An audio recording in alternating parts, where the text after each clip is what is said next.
Over 3 million devices were quietly taken over and used to power cyber attacks across the world. No, we're not talking about breach of high security systems, but this was built on everyday technology. You see devices that are used at homes or at offices that are operating normally, but they are compromised in the background and are linked into something much larger. Now, what looked like isolated systems were in reality part of coordinated botnets designed to launch large-scale disruptions across the internet.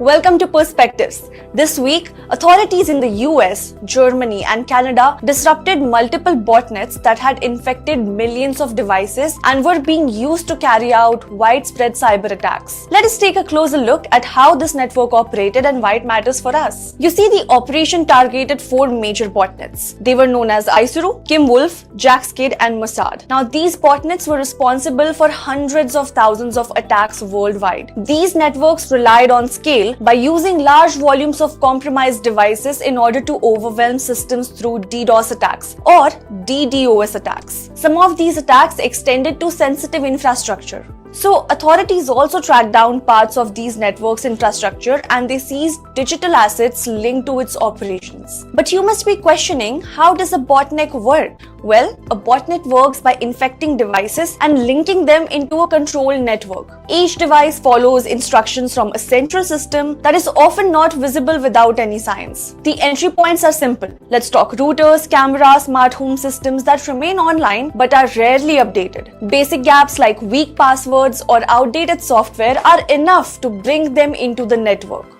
Also, modern digital systems are built for convenience with more devices connected than ever before.